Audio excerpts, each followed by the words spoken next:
Hello, good morning, afternoon, or evening, depending on your location. My name is Jeff. This is our weekly live event, so-called office hours, which I hold to offer explanations or just address questions if you have them. That's really about it. The chat is open, and please feel free to join in whenever you wish. If you have questions, I am reasonably certain that someone else is wondering the same thing, so please be not shy, dive in. Thank you, Danielle Abid, for christening this week's chat. I'm going to monitor my scrolling options this week so I don't lose comments like last time. Not a lot to report this week. Had so much fun. Hello, Natasha. Hello, Erwin. Good morning to you. Erwin, I don't know if I read it. Is this your first time here, Erwin? I don't recall your user ID before, but if I'm mistaken, that's fine. Welcome. Trinity, hey, welcome. Thank you very much, Trinity, for your very, very kind comments. I just saw those this morning. That was very, very kind of you. Jacob Vasquez, how do you know when your voice is fully warmed up? Dr. Koning, hey, Mr. Rolka, and hey, Dr. Koning.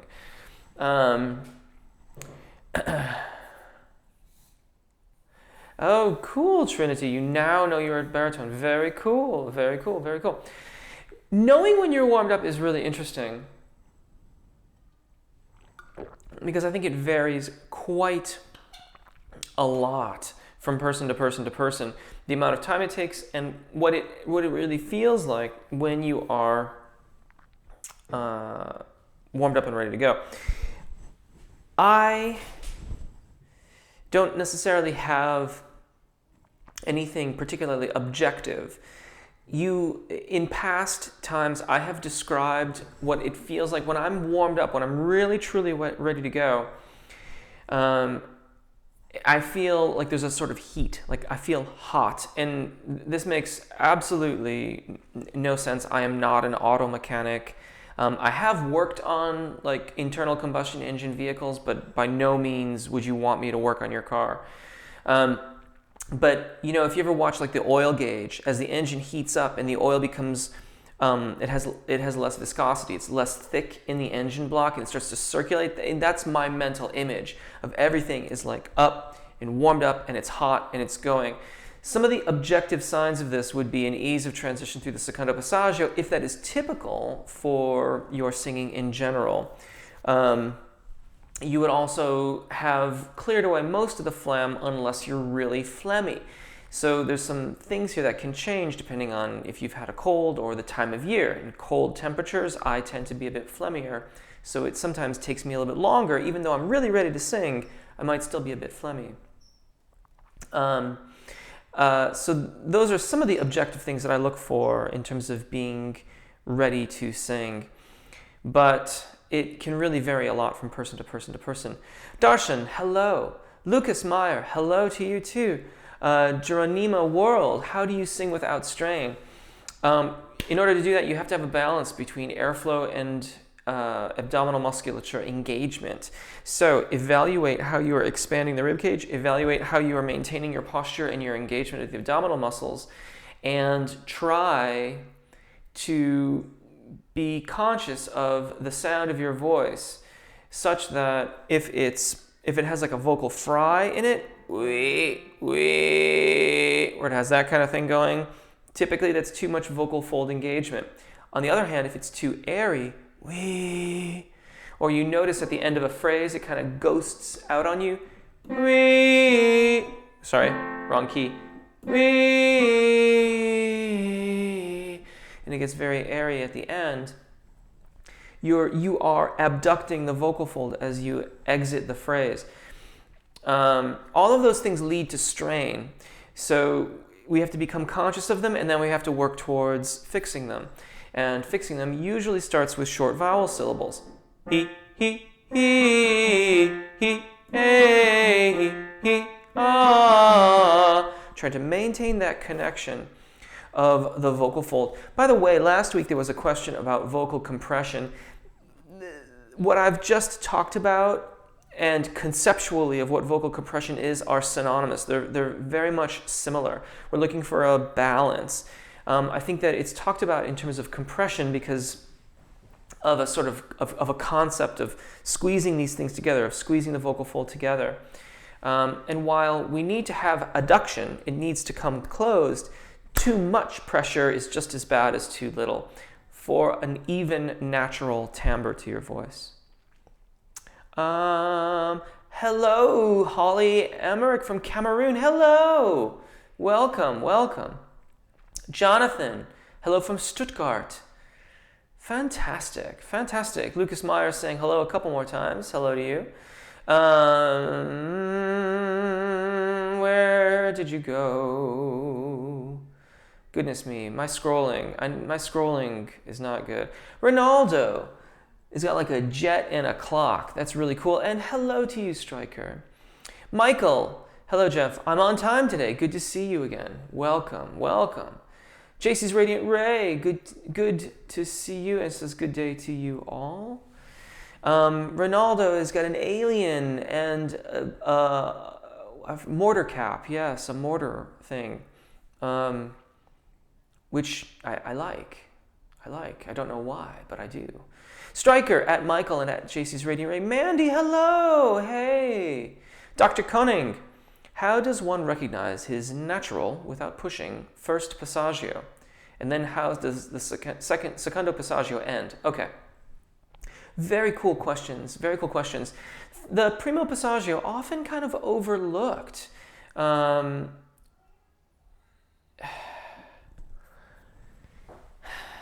You will notice it more in the very early stages of your vocal practice. You may notice it more than as you develop your airflow. Oftentimes that primo passaggio is confused with the secondo passaggio in vocalists who haven't had a lot of training, because the tendency will be to flip over that transition point at the primo passaggio. Most of us sing past the primo passaggio without noticing it. My advice to you is to just pay it. If you know where your secondo passaggio is, pay attention to the notes that are a perfect fourth below that point, and then a major second above that note. You will start to notice that there's a necessity to increase the airflow and perhaps widen your vowels somewhat as you move towards the secondo passaggio. That's still not the primo passaggio, that's a major second above it, but there is a slight amount of that occurs at the primo passaggio as well. Again, even less noticeable than a major second above it. And if you can tune into that and become aware of that subtle shift, if you are singing past it without noticing it right now, you're doing that without realizing it. And that's great. That's kind of what we want, really. But if you can cast your awareness inward, notice your expansion, notice the maintenance of your engagement, notice how, particularly like on an E or an U vowel, that narrowness will gently open and widen as we ascend towards the secondo passaggio. And as the acuteness of your awareness increases, so you will begin to see that primo passaggio more clearly. It's that kind of stuff that I'm listening for when I'm evaluating a vocalist, and I'm listening for those subtle changes. The secondo passaggio doesn't particularly end per se, as it's the final point at which we're truly in cricothyroid dominant singing. And for a tenor, that can be around F sharp or G above middle C.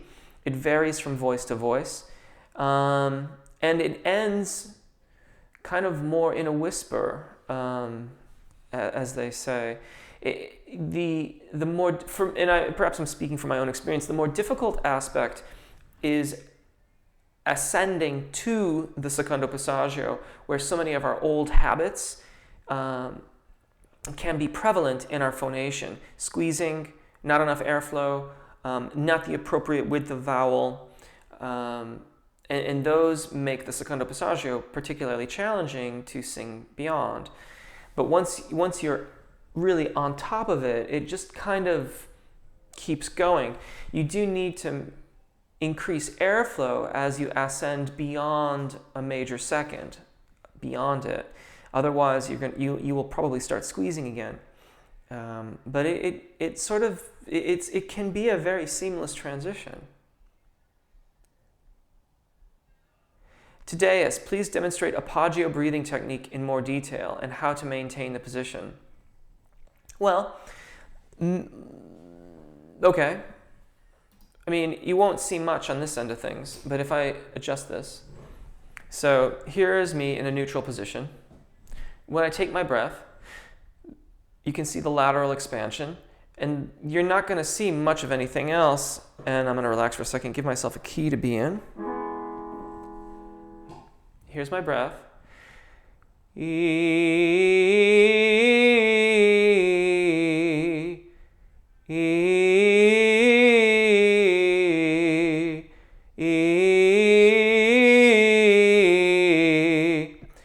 now I'm going to stop.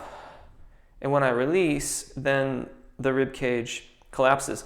But I don't know if you could hear my breaths or not. I'll do it again. I will not be making my breaths audible, but please rest assured that I am taking them in between the scales. And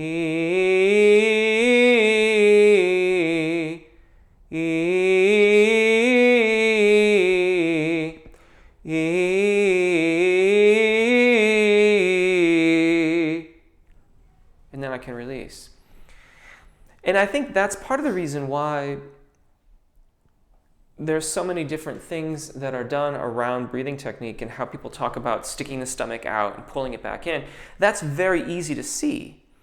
When you watch me sing with expansion and appropriate engagement that is consistent throughout the entire course of the exercise, you don't really see much. My shoulders don't really move, my chest doesn't move, my ribs don't move.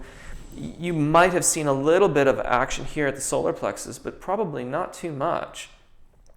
And that's one of the big challenges with teaching Appoggio, is that when done properly, it really is quite a passive, it looks very passive, but you're very engaged and very working internally. Now there's a lot, like, the thing is that on the channel, the video like the lean, and in those videos where I have you making a bow with your hands, or I have you putting your arms up, or having you check in here, those are all little tricks to help you maintain the Appoggio position. So here, above, doing the lean, which I can't really show you right here without getting up and rearranging everything. But that video is on the channel, and I would encourage you to check that out. In particular with the lean, that video is more about having you have the experience of what the muscular engagement in the core of the body feels like than it is about maintaining your posture. But the posture will be easier to maintain, and you will be more effective with it when you use appropriate muscular engagement. They work together. I hope that helps today. Karina, hello. Ronaldo's got more emoticons, which looks pretty cool. JC's Radiant Ray is saying hello to Stryker. Darshan, pardon me. I'm 25 years old. I started learning music last month. So is it possible to be a singer? Because I thought I started too late. So late. Well, let's put it this way. If you don't keep going, you certainly won't be a singer. I mean, maybe you got... Oh, I got to hurry up, don't I? I got plenty of time here. You're 25, whatever. You got so many years ahead of you. So many years, so much time ahead of you. Just keep going. Just keep doing what you're doing and be a singer. Focus on what it means to you and the satisfaction of improving the use of your instrument. And as you come along in your practice, then start deciding what it exactly is, what kind of singer you're looking to be. I mean, are you looking to be a recording artist or a teacher? Or, I mean, being a singer could mean so many different things. But But you know what? You got started at 25, so you got started at 25. There you go. Okay, keep doing what you're doing. Geronima, how to sing high without strain. You know, I basically addressed this earlier on in the video. So in brief, if you're singing high, if you're straining and squeezing out notes, then the short answer is that you do not have adequate balance between airflow and vocal fold engagement.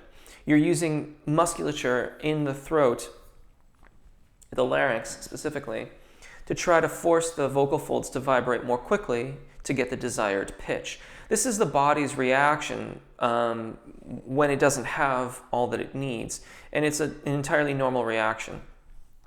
If you are intentionally belting, then that becomes a different issue. I recommend that you not exceed a major second above the secondo passaggio. If you are trying to make a smooth transition into your upper register, but you find that you are still straining, then it becomes, again, a question of balancing airflow and phonation.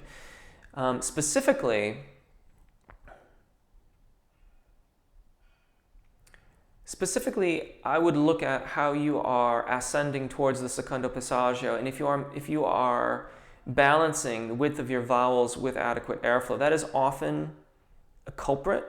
So if you don't have good vowel alignment in the thyroarytenoid dominant range of your voice, that's your chest voice, then you may not have adequate technique to widen as you ascend. That's going to diminish your ability to make a smooth transition through the secondo passaggio, and by that alone, you're not going to have a balanced approach to your phonation. There are a number of ways we can do these things to strain, and while ultimately these are all a force of habit, that this habit has developed over time, the replacement of that habit will take some time too, and you're going to be working one against your old habits versus what you want to do with the new habits. But there are several different aspects to assessing why you are straining.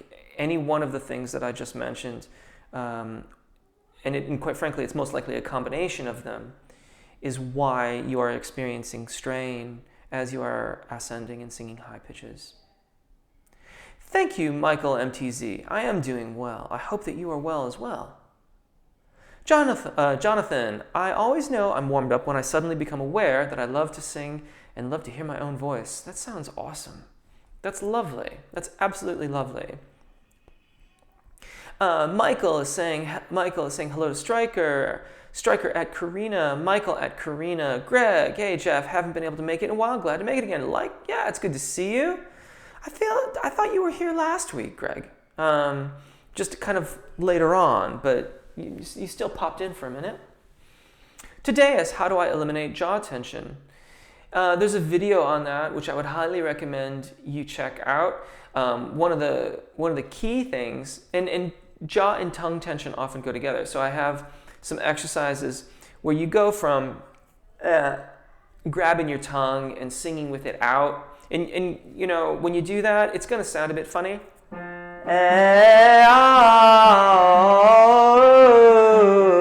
Because the rear of the tongue can't move quite as much as it needs to focus those vowels.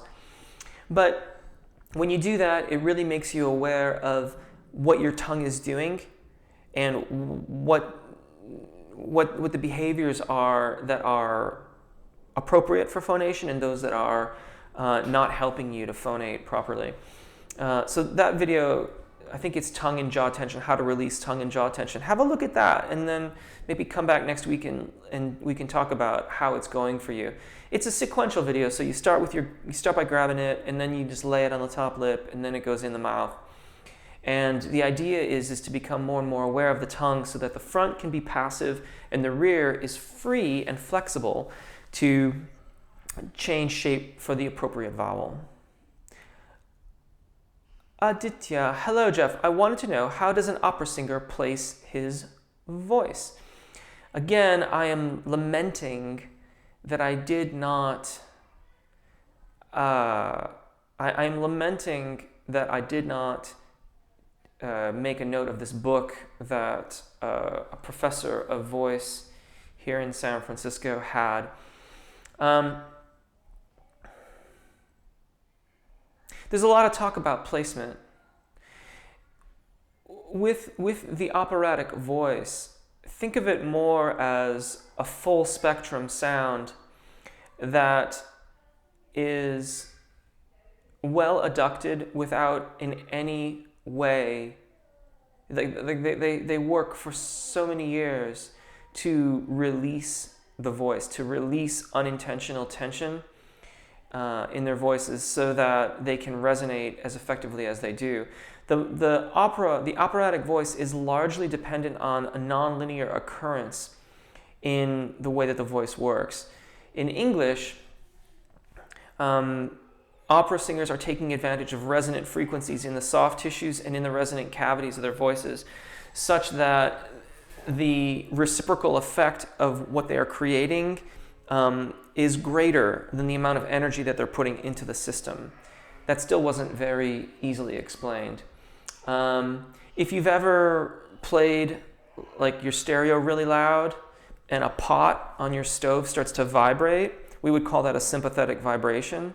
Opera singers are taking advantage of that. They're doing so by, like I said, releasing, just learning to let this resonate of its own accord. To say that there is one specific spot that they're placing a vowel, I think would be perhaps making it a little too simple.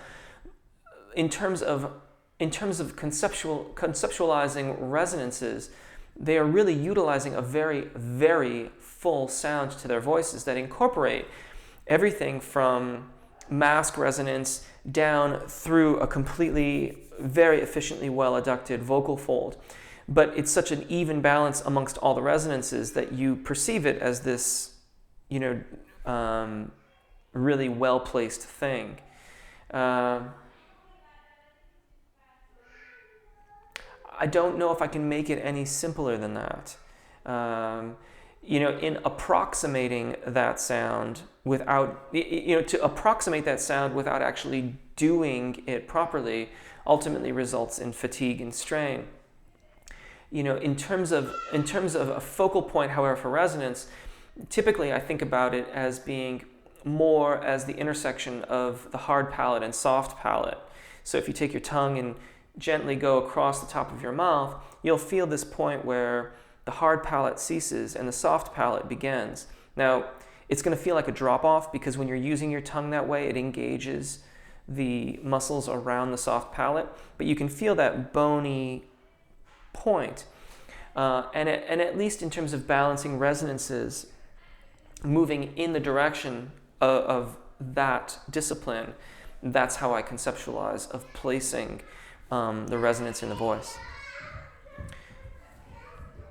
Today, does whistle register require as much breath support as belt?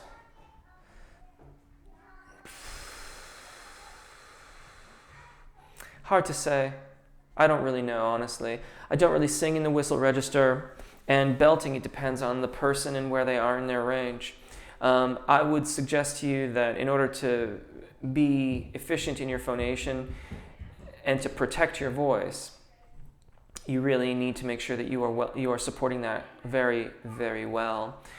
But it's hard to say what the aperture is like when the epiglottis folds over the vocal folds during whistle tones. Jonathan, thanks for the great warm-ups. I do the baritone and tenor warm-ups. Always helps a lot. Thank you. You're welcome. Thank you. Do you have advice for how to sound authentic and sound like you're having fun when you sing classical songs? Greg. Gosh, I think there's a deeper question there, which is, why do you not find singing classical songs fun? I don't particularly sing them very frequently, but I always enjoy it, and I find it, I love working on that material. In terms of sounding authentic, I kind of just went through a lot of that in talking about resonance, and so if you heard that, I've pretty much answered that aspect of your question. If not, you might have to circle around, but But I'm curious, do you not find them enjoyable? Geronima, thank you. Your videos have helped my voice become so much better. My range has gotten powerful. Brilliant. Jim Clayton, I'm a jazz pianist who started vocal lessons so I could croak out a few standards during my otherwise instrumental sets. I'd intended to keep it in my speaking range, but where did you go? Jim, where are you? I'm not finding the rest of your question, Jim.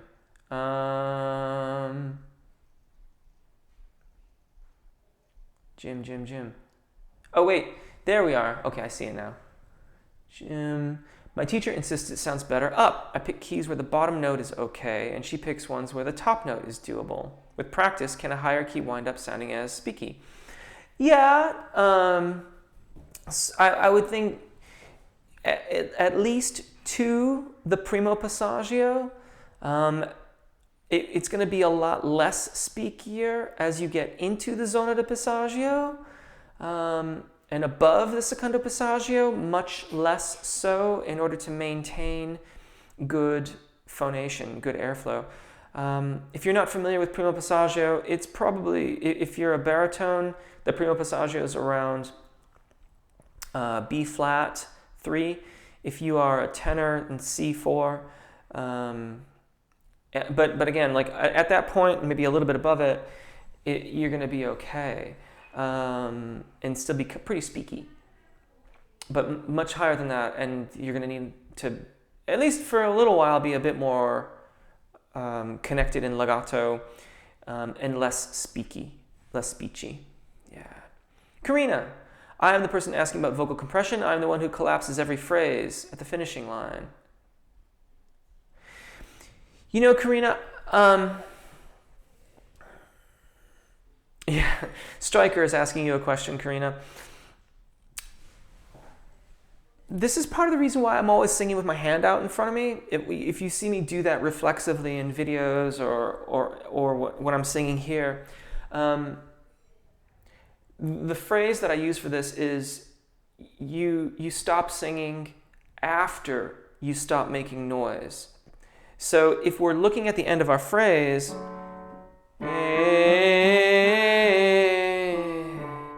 and I'm planning on finishing at that point, then my voice is going to collapse around it. But if I put the finishing line somewhere beyond it, and then I relax, that will get me a cleaner phrase ending. What you can do in your vocalizations is put like a little trill or an additional note at the end of it. And try to notice what it feels like when you get to the tonic.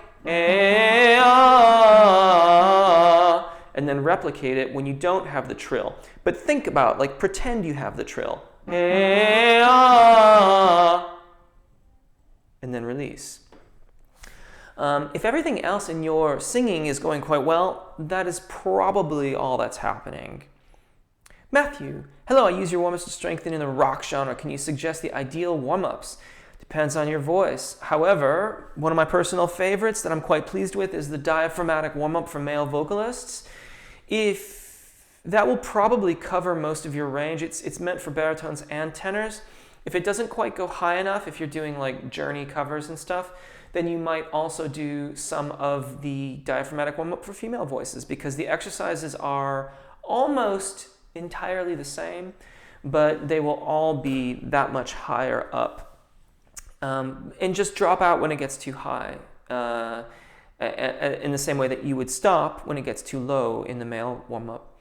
I'm quite pleased with that. It's a very comprehensive warm-up. It is full range, and it integrates a lot of airflow and engagement exercises into the contexts of the vocalizations. So you'll really get a really nice workout and a really, really comprehensive warm-up. Michael, my question, or rather problem, is the following. During the last couple of weeks, I've been experiencing some sort of tension directly on my Adam's apple when singing, and for a few hours after singing. Directly on the Adam's apple. That is very interesting.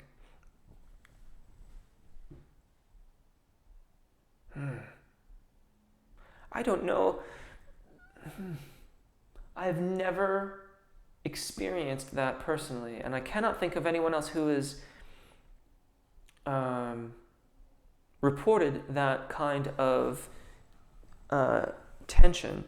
Can you describe it a little bit more? I'd like to know more. And what kind of tension? Is it a painful tension? Is it like a persistent kind of a nagging tension? Does it feel like there's something stuck in your throat? Like, what can you be more specific with that? Karina Chan, you have confidence issues. Well, you know, I did like a couple videos about performance anxiety, and the newsletter that went out last month was about performance anxiety as well. You know, I have to assume that some people do not deal with that in any way. I am not one of those people. And I think that performance anxiety and confidence are really, really personal issues. That, and I don't mean personal as in I'm not going to tell you what happens, but that the coping mechanisms and solutions for them are based upon our individual lives and how we look at them and how we can adapt to the performance environment, knowing what our past habits and inclinations are. And that's what I talk about in the video and in the newsletter. If you did not get the newsletter, get in touch via a website or via Sequencer, and I can send that out to you. And if I believe you're on Sequencer, I'm sure this is something we could start a thread on and talk a lot more about. In fact, I know there's a thread already existing on Sequencer. For those of you that don't know what Sequencer is, that's the Facebook group that I have that is part of this whole vocal thing that we've got going on. And it's really starting to pick up. Lots of information, lots of sharing. People, you know, send in videos and we have a listen. I chime in when I can. I don't always chime in. But there's so many vocalists that are studying and working, and there's so much good information that's getting shared. I'd heartily recommend you check it out. As well as I should do my station identification, since I basically did it anyway. I'm Jeff. Welcome. Chat's open, as you're clearly aware. If you haven't subscribed yet, I hope that you will consider doing so, because that does help the channel to get noticed. And the more that we get noticed, then the more I can keep on doing all this kind of stuff. It just makes everything work a lot better in the world of YouTube. Thank you, Erwin Love. That is very kind of you. I'm glad that you're enjoying the videos. Michael. Oh, right, yes, I'm getting back to that. Holly, hello. Next year I will be teaching 5th and 6th grade math, science, and Bible. My students will have music lessons, but I wonder if you have any ideas for incorporating music in the general classroom. I do. Depends a little bit on your budget. For 5th and 6th grade, I would want to be moving towards instrumental music or choir, so an organized kind of class. If you can get instruments for them, I like to make the choosing of it up to them. If you can't, that's fine. I would really recommend you check out recorders. You can find them online, like incredibly inexpensively. Like usually they come with a book, and so you can get the recorder and a book, and you can work on learning music and rhythm and playing the recorder, and it's literally like $1 or $2. So I don't know what the size of your classes are, but that at the very least I would want to try and do something like that if you could. But you're talking about the general classroom. Well, I like to write songs to teach concepts. So like my daughters were reading a book on Homo erectus, and so I made up a song about Homo erectus. And I very frequently make up all kinds of songs about things like this. And if you have that capability, then that would be awesome. If not, then there's so many resources online where you could utilize that and incorporate that song and then maybe teach it after the fact. Just kind of off the top of my head. And in the sky is, you know, it's entirely open from there. Right when I stopped doing classroom teaching, I was about to build a MIDI studio, well, MIDI stations within the school. but then I departed. So you can take that as far as you want. Today's, I've been watching myself in the mirror, and while singing the ah vowel, as I go higher, I can physically see the back of my throat closing and tensing up. Why is this, and how do I solve it?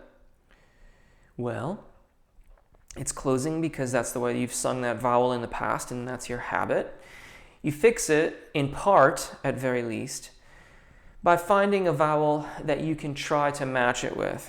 So stop singing high too. At least in terms of working on this as a skill, stay in a very comfortable range of your voice, so that you can practice matching the two up. Usually A and ah work really well together.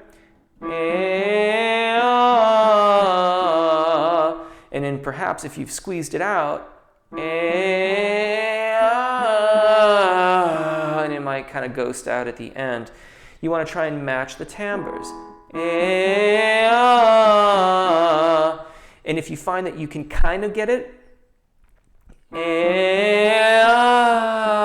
it quickly goes away, then sandwich the ah between two narrow vowels. So, pardon me.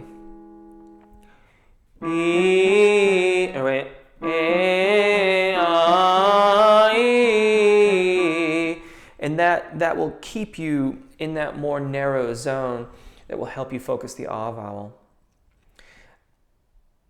Oh, D, that's a new user ID, welcome. Is it normal to feel kind of rough on my upper range after I do exercises on my lower range, and vice versa? I don't know, not really. That's not something that I myself personally experienced, nor have I heard a lot of people report. We can certainly become vocalized to specific ranges. So like if you're only warming up in your upper register, then you may find that descending to what would normally be the normal lower boundary for your singing voice is more challenging, and you need to warm up down there. And you can kind of play that game where, oh, I've warmed up my lower register, now I'm not singing high as effectively, and vice versa. That's where, and this pattern appears in a lot of the full range exercises, which is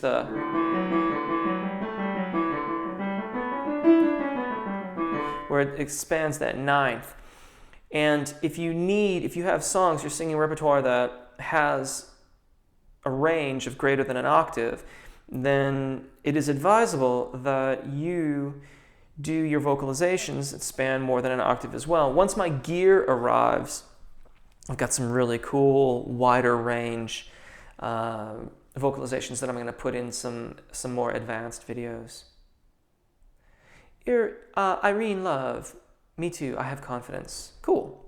Striker at Karina Danielle, Jeff, how long does it take to become a singer?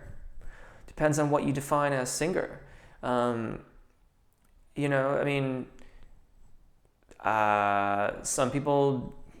Some people roll out of bed one morning having never sung and proclaim themselves a vocalist. That's fine.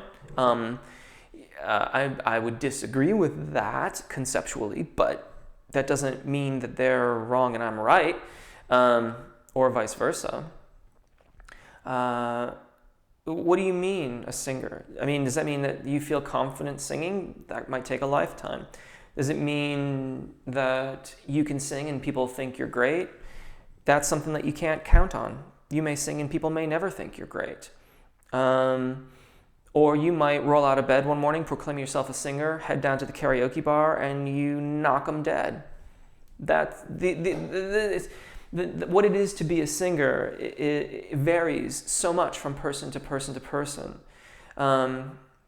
Speaking for myself, I consider myself a singer, but I consider myself a musician first, who happens to use his voice. Do I feel as if I am a completed entity as a vocalist? By no means. I feel like that without daily practice, both to the technique of my voice and also to my musicianship and an understanding of music, that I'm still developing. I'm not suggesting that I don't think I can do what I do. I do think I can do what I do. And I think I have a very specialized skill set for hearing the qualities of a voice and understanding what's happening. But then again, that's been, 20 some odd years of teaching and evaluating voices and comparing what I hear versus what they're doing, creating hypotheses and testing it out and learning about how people use their voices. So what do you mean? What do you mean by singer? Karina, I have a breathy tone after I removed the carotid body tissue tumor. Oh, that I don't know what might happen there. That's tricky. Joshua, what if I sound flat? How do I fix that? Typically, if you're flat, you're using too much thyroarytenoid dominant pressure. You're using too much muscle control. Take a look at the Appoggio video. Focus on lateral engagement and retention of your musculature engagement, your abdominal muscle engagement throughout the singing and breathing process. It stays engaged, and see if that helps. Anyone can answer that. Oh, there you go. I should have read that first. All D is got you there, Joshua. Jacob Vasquez, why can't I always reach F sharp or G above middle C, but other days I can? Because your technique is inconsistent. And if your technique is inconsistent, then you will get inconsistent results with your voice. That's why the videos on this channel are so ridiculously methodical, because I couldn't do that for a long time, basically. That's really the reason, because I was always told I was a tenor, and I couldn't do exactly what you're describing. And that got so irritating that I just started to deconstruct and evaluate my voice in every conceivable way. And that was how I came upon the Appoggio breath management system, Appoggio.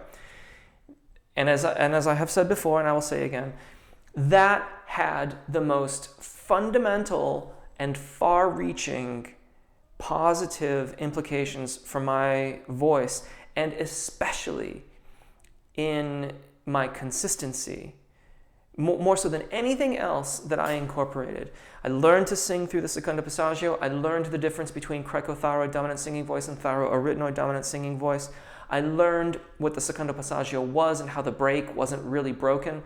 I learned about all those different things. But without Appoggio, it still wasn't quite as consistent as I thought it should be for the amount that I was practicing. That is at least part of the reason why that might be inconsistent for you. Joshua, you're welcome.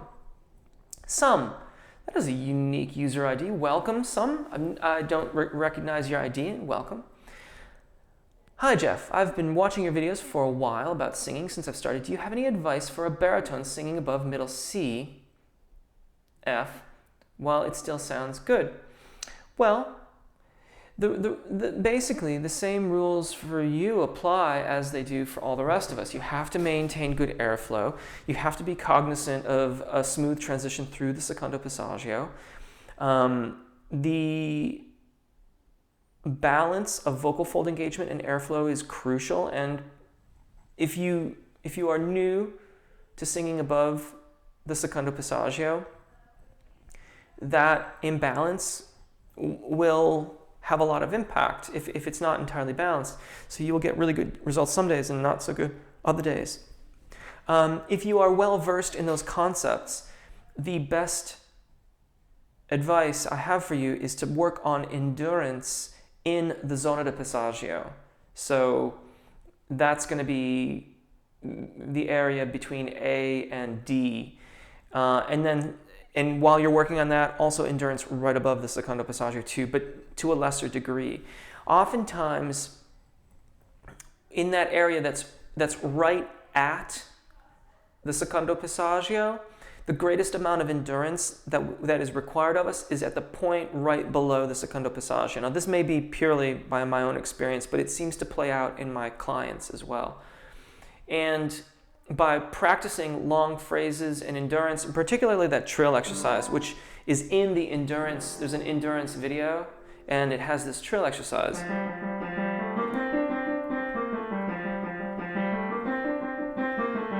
And it's that trill in the zona di passaggio, which it's a bit of a trick. It's a long phrase, so I'm requiring you to keep your air moving and to have a long duration phrase, but by making the trill happen, I'm trying to keep your voice loose. I'm trying to keep you from locking down on the vocal fold. And that release is really, really crucial to successful phonation in the zona di passaggio and above the secondo passaggio. Striker at Karina, I can reach G, but it's extremely either airy or strained. Well, then then in that case, you're not making a smooth transition through the secondo passaggio. And I would recommend that you check out the videos on how to sing high notes, how to sing in head voice. If you want to belt, then you just need to increase the airflow, and I recommend that you locate the secondo passaggio and do not exceed a major second above that point, lest you incur greater vocal fatigue and strain. 7 cute. Striker has you 7 cute. 7 cute. The notion of singing from the diaphragm is a little bit erroneous. We say that, but the fact is that the diaphragm is involved in all breathing, speech, and everything. It's an involuntary muscle. You cannot consciously control it. You can influence its behavior by using posture and outer muscles that surround it. So when you talk about breathing from the diaphragm, watch the Appoggio breath management video. It talks about a lateral expansion. This draws the diaphragm down by moving the rib cage out. And it talks about engagement, where the rectus abdominis muscles, the six-pack, and the oblique muscles are lifting upwards towards the sternum. Those are interacting with the diaphragm, attempting to keep it in its lowered position. So it's like an antagonistic workout where one muscle's pushing against the other. And what that does is it creates the environment where we have suspension of the air column, and that is what becomes our breath support, which I shy away from saying breath support because it's just been used too much in singing and in instrumental music as well, quite honestly. And there's been little to no talk of how you actually do it. There's a lot of talk about sticking one's stomach out and sucking it back in.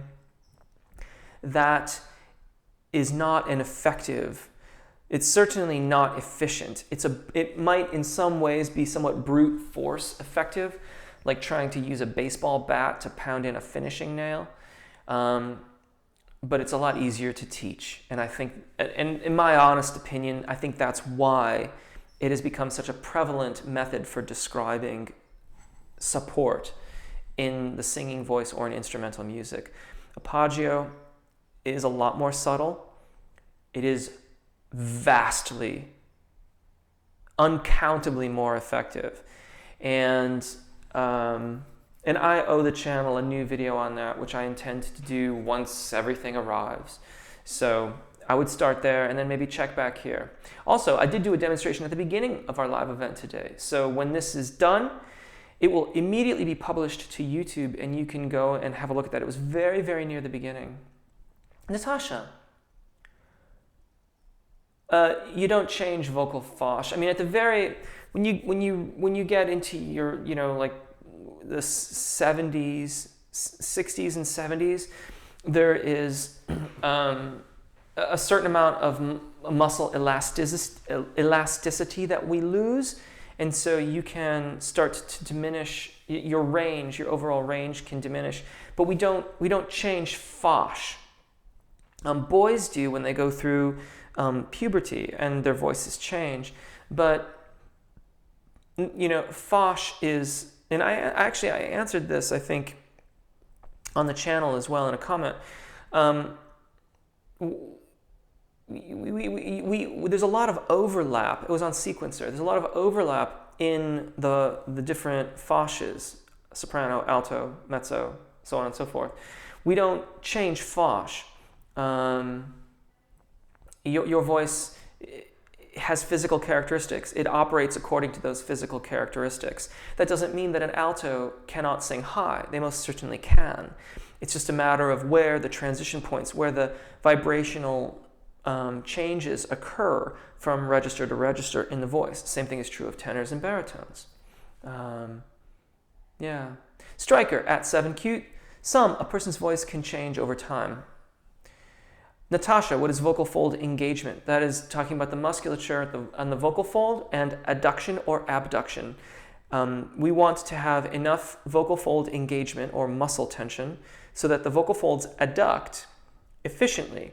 They're not pressing too hard, nor do we wish for them to abduct or separate during phonation. Sometimes we do. If you're like doing like a Brian, is it Brian McKnight? Like a kind of like a, you know,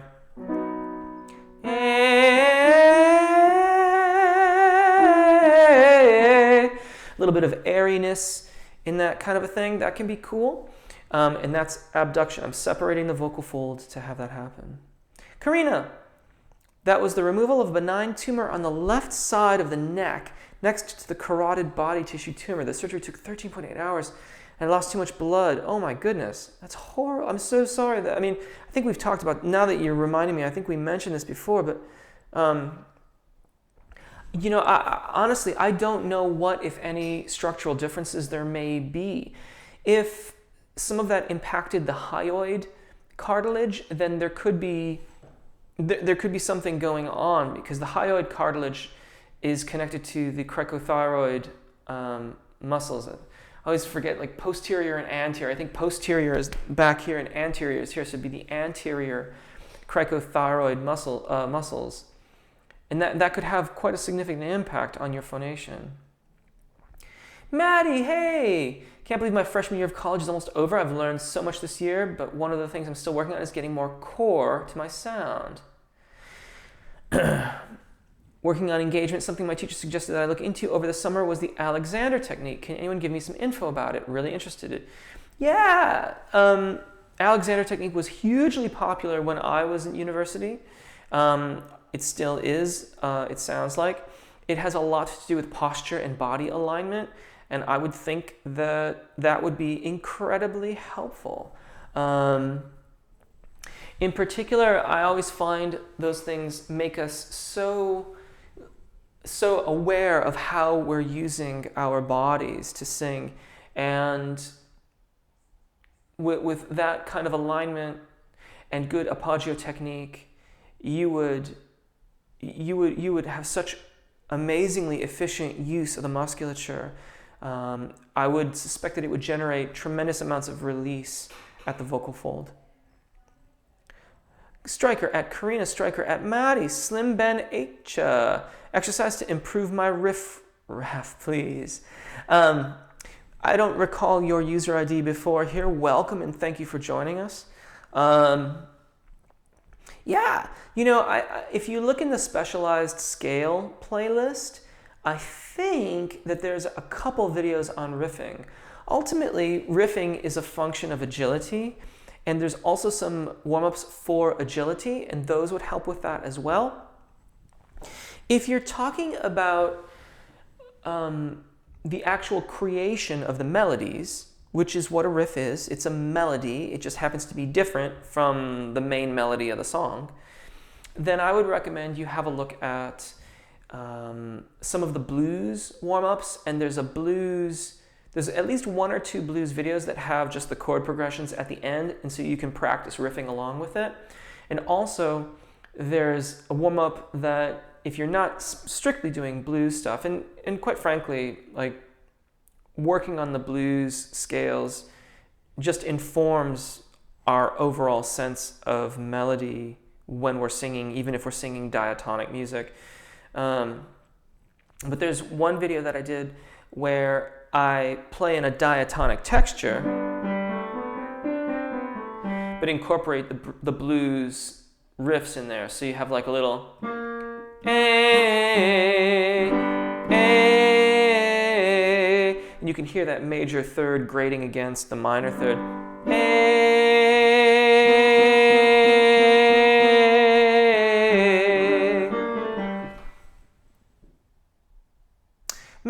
Hey Jeff, any tips for enunciation through fast passages? I have difficulty getting my tongue and lips to behave with large chunks of syllables in a short space. Does that make sense? Kind of, yes, it does. It depends. If you're being really specific, it depends on the song a lot of times. Like if you're doing an Ani DeFranco tune, those songs are very percussive and very rhythmic, and melodically, the melody takes a bit of a back seat to the rhythm and the lyrics. And you have to decide how important the lyrics are versus the melody. If it's a song that's more melodic, but still has a lot of words, confusingly enough, take the consonants out and work on just the vowels and work on getting the phrase so that you can sing that musical phrase at the appropriate tempo with no consonants. And then put the consonants back in stages. So try to put in only 10 or 15% of the consonants and then put 25%. Find the balance where you have the correct velocity, the correct rapidity of line, and enough of the consonants so that you have good articulation and enunciation without getting too slow. Because the harder you enunciate the consonants, the slower you're going to go. You're recruiting more muscle engagement in the soft tissues and tongue particularly with those. And we have to find a right balance. But that balance begins with getting the vowels aligned and moving rapidly through the phrase. Nayara Albino, I always use the warm-up videos. Thank you, Jeff. You are very, very welcome. Thank you for joining us today, and thank you for watching. Karina Chen, after that, my left vocal cord is weak. My right vocal cord works more to overcompensate. Oof. Yeah, that's an interesting one. That's tricky. Whoops, I lost you. Oh, wow.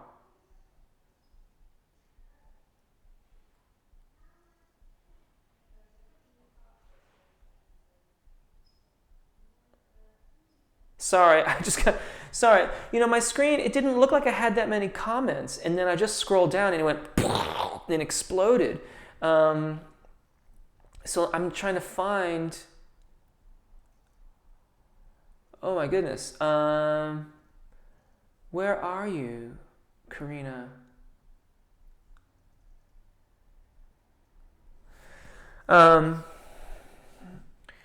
Goodness me, yeah, breathiness of the vocal cord. That's really tough, Karina. That's really, really tough. My question to you is it ever going to recover entirely? Because if it doesn't, then you're only going to ever have half the vocal fold that's available for full adduction. If it doesn't, then I mean, you're going to always be overcompensating. Is there an expectation that the left vocal fold will eventually come back up?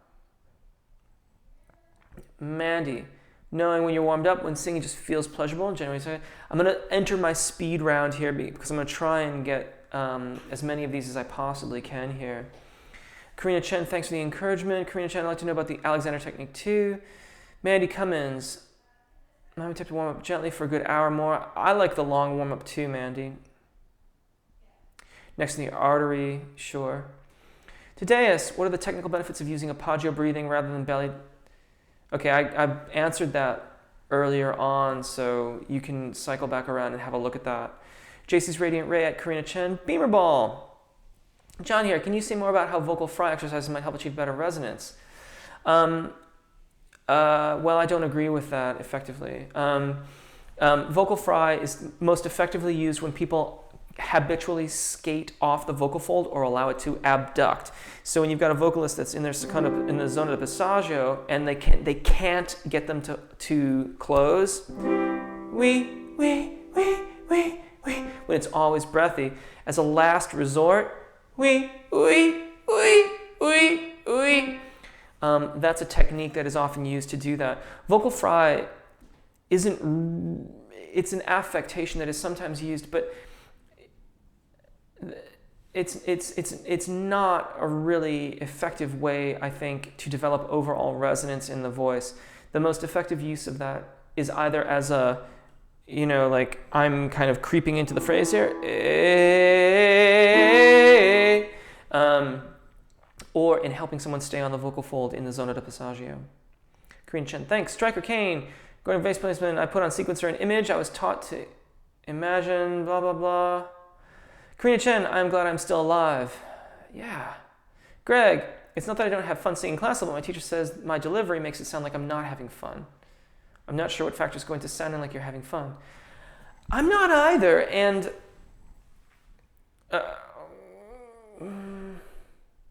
that's a purely subjective viewpoint from the teacher's standpoint. I would suggest you pull a friend or two into your practice room and try them out and see what they say. Striker at Greg. Mahesh, India, welcome. What do you think the approach to Bruno Mars' belt is?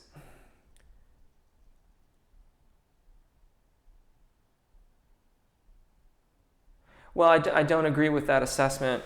And I have to listen to it more. I mean, certainly in what I've heard of Bruno Mars, he's making a very successful transition through the secondo passaggio, and he has really great resonance throughout his voice. That's not by definition belting. That concept, that definition as belting is perpetuated, but I do not agree with that. And pharyngeal mask is a... The nasal pharynx is at the top rear part of the esophagus. The mask is the sinus resonances. They're treated as two separate resonators. So it'd be like the nasal pharynx and the mask. Though I could have a look at pharyngeal mask and see if that's what they're describing in that. And consistency is in having good, well-balanced phonation and airflow. Mahesh, you're welcome. Karina, excellent. Striker at Jeff, what is your Twitter? At JTROLKA. I'll type that here.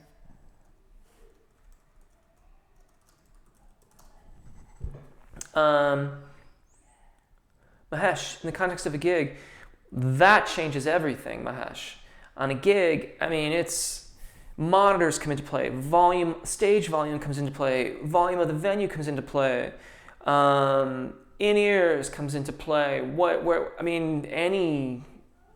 all of those things come into play. At the end of the day, you're not gonna... What you practice is what you will most likely bring to your gig. So if you practice it that way, and you practice with efficient phonation, then you will most likely bring that to your gig. Mandy at Karina, okay. Michael MTZ, the sensation feels very external. Its origin seems to be the Adam's apple itself, and it slightly spreads out into the surrounding tissue. Kind of soft. Feels a bit like a combination pressure and the surrounding musculature being somewhat stretched. It sounds to me like you may be experiencing a little bit of muscle tension engagement from the cricothyroids getting engaged. If you're new to singing over the registration event, that can occur for some time. If it's not painful, it's probably okay. If it persists for too long, please go to a doctor and have them evaluate you. But that sounds very similar to what happened to me when I was initially learning to make a successful transition through the secondo passaggio. And it will probably subside in not too long a time. But again, if it's bothering you, please go see a doctor. Striker at Karina, Mrs. Webster, this week I worked in a very smoky home. It's been 24 hours and I still am feeling wheezy. How best to proceed? I want to recover quickly but safely. Unfortunately, most of my recommendations would have been preventative. Either stay out or wear a mask. You gotta wear masks in these environments. It's not good for us. It doesn't matter if you're soldering or if you think you're used to it, wear a mask. Prevention, pound of cure, that old saying. Hey Jeff, big fan of your warm-ups and lessons. I have a band practice tonight. I'm a little bit hungover. And it is for warming up my upper register from, say, E4 to B4. Be gentle. Be gentle. That's not fun. That's not fun at all. Fluids, water, Yeah, and just start well in advance. Start well in advance and take your time. It's quite likely that you haven't done anything that's going to prevent you from singing up there today, but just be patient with yourself, be gentle with yourself. Lots of fluids, maybe a few painkillers if you can, and gentle, gentle, gentle. Mrs. Webster, am I the only one wanting to hear the Homo erectus song? I made one about Daddy Come Home and Play With Us. Lovely. Yeah, the fact is I forget these songs almost as fast as I write them. And I never played the piano to it. I needed to play the piano to it. Like the other one we had was, so I have twins. They're not identical. They're whatever. And they had these car seats, and one of them got this splotch of food, and they started calling it the lichen seat, like lichen growing on rocks. And so we had the lichen song, Everybody loves the lichen loves a lickin'. If you lick the lichen, you're a lichen loving liquor. And then I would sing a harmony part 2. Everybody loves the lichen loves a lickin'. If you lick the lichen, you're a lichen loving liquor. I still like that one. I think that's one of my favorites that I've come up with. Michael, my voice in terms of sound isn't being compromised at all, and there's no discomfort on the inside of my throat. I can sing and speak quite normally, but it definitely doesn't feel right. Yeah, you might consider getting checked out by an ENT or an otolaryngologist. I suspect that is what's happening, but don't take my word for it. It's safer to get checked out. Stryker, I want to hear the Homo erectus song too. I know, I should have paid more attention.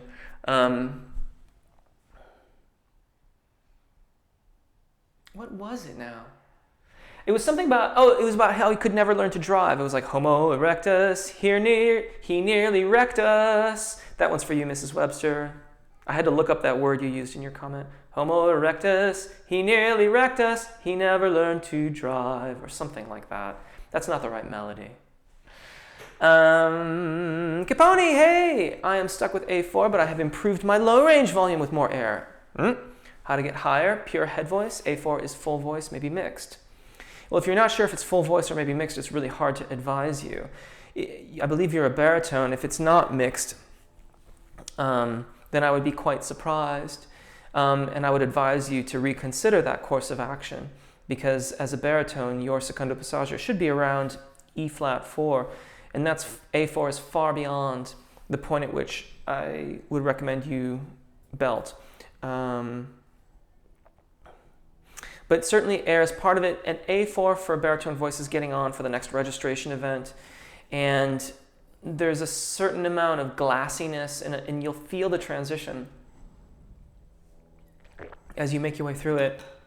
The super lip trill is really, really good at learning to feel what that phonation is going to feel like, and then being successful with it.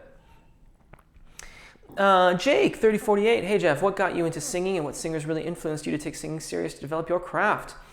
Ultimately, really, it was the Beatles, particularly Paul McCartney. Later on, it became Sting. I did like Men at Work a lot too.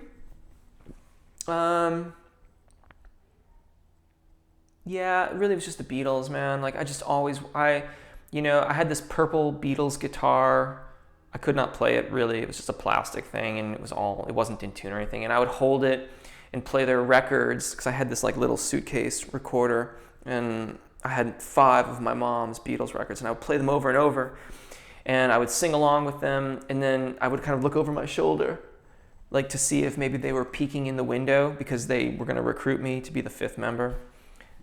I don't think I've ever shared that I don't know if I've ever shared that story with anybody. So there you go. That is the dirty truth about that. Holly, I showed a little bit of the Homo erectus song. I should have played that one.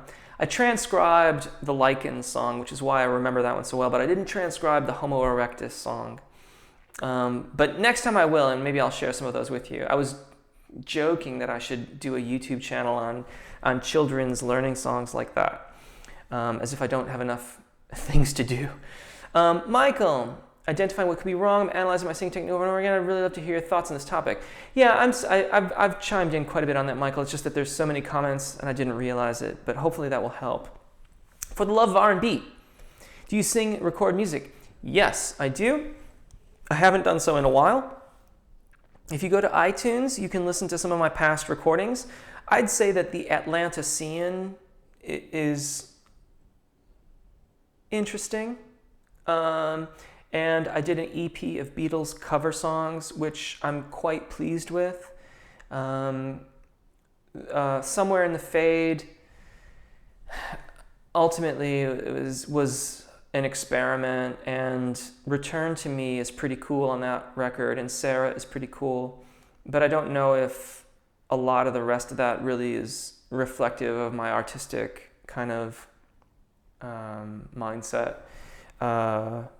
And then before that was Dandelion, which, you know, I don't even know if you can hear that any longer, and that's probably a good thing.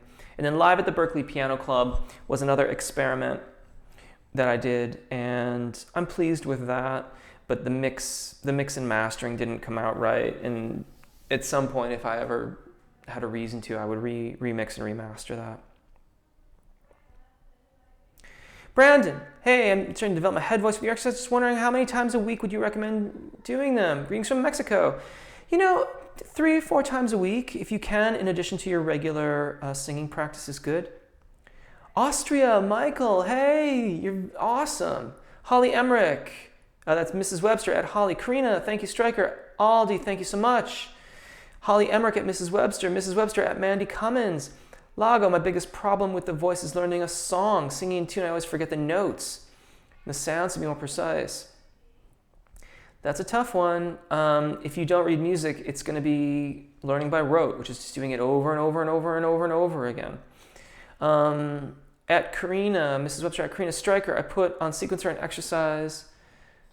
Yeah, that's cool. Karina Chen, Jeff, I'm doing your warm exercises for mental strength. My voice is healing gradually. Brilliant. Mrs. Webster's got a smile. I think that's for my punny nature. For the love of R&B, by the way, I've been singing occasionally for about a month without warming up and still sound decent. What should I do to get back into warming up? Do them. I mean, pick one that's just, you know, like just make a short time commitment that you think you can do every day. So if it's 5 minutes, then do 5 minutes. Don't even do a whole video, just do 5 minutes.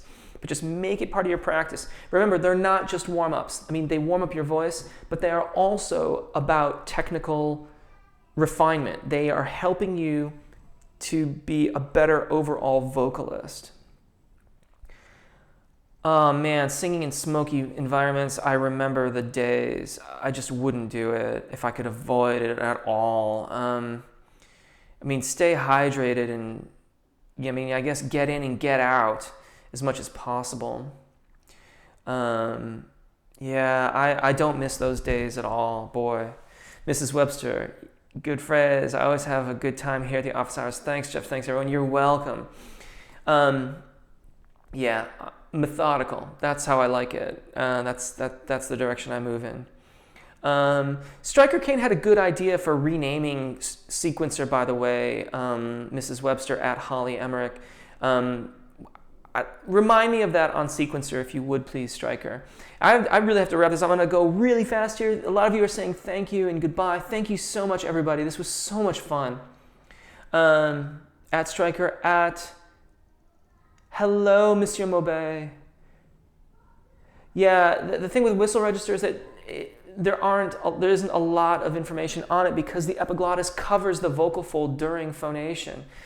Hey, Giuseppe. Sequencer has 80 members. That's awesome. Twitter. Hi, everybody. Thank you so very much. Hello, Jennifer. Sorry, I'm going to be signing off here. Thank you so much. This was really amazing. I'm glad you liked the Lichen song. No, Sarah is not my wife, Greg. Sarah is, how do they say that? I changed the names to protect the guilty, protect the innocent. Okay, everybody gotta go. Thank you so very much. This was an awesome, awesome session. I had so much fun. Thank you for your comments. Thank you for joining me. Take really good care of your voices. Enjoy singing. I'll see you in the comments, or I'll see you on Sequencer, or I'll see you here next week. Be well. Bye.